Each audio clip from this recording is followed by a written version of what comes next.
Today on Back of the Pack, we're making something that's not on the back of the package. Turkey. I'll tell you, I'll tell everyone. Turkeys don't have to take all day, and they're good for almost any occasion.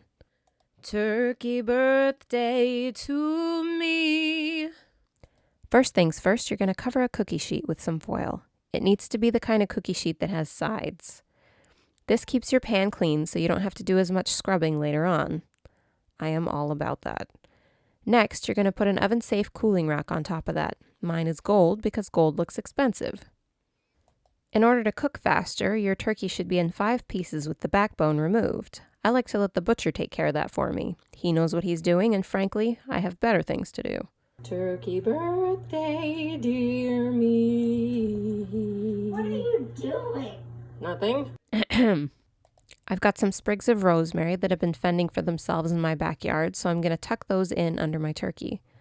With fresh herbs being roasted with a bird like this, anything in the open air of the oven is going to get burnt to a crisp without doing anything good for your bird. You can also throw in half an onion if that sounds good to you. Doesn't matter how you cut it, but you don't want small pieces when you're roasting. If you like crispy skin, then before you put it in the oven, rub it down with vegetable oil or butter. I'm saving my cholesterol for pie later, so my skin's going in plain. To make sure that your meat doesn't dry out, put about a half a cup of water into the bottom of the pan. Every once in a while, check to make sure that there's still water, and if there's not, add more. All this soon-to-be goodness goes into a 425-degree Fahrenheit oven. It's going to cook for 20 to 25 minutes until the skin starts to brown. After that, you're going to turn the oven down to about 300 degrees and roast it until the thickest part of the breast is 150 degrees Fahrenheit, and the thickest part of the thigh is 170 degrees Fahrenheit. This will take about an hour or so depending on the size of your bird. If you don't have a meat thermometer, get it together. You're an adult now. It doesn't have to be fancy, it just has to tell you when your meat isn't going to poison you.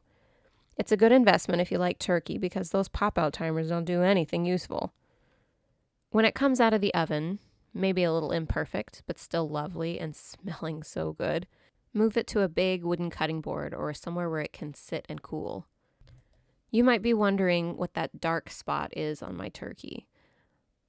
It's because it sat a little bit too close to the element in the oven before I realized that it was getting burned. It's not a big deal.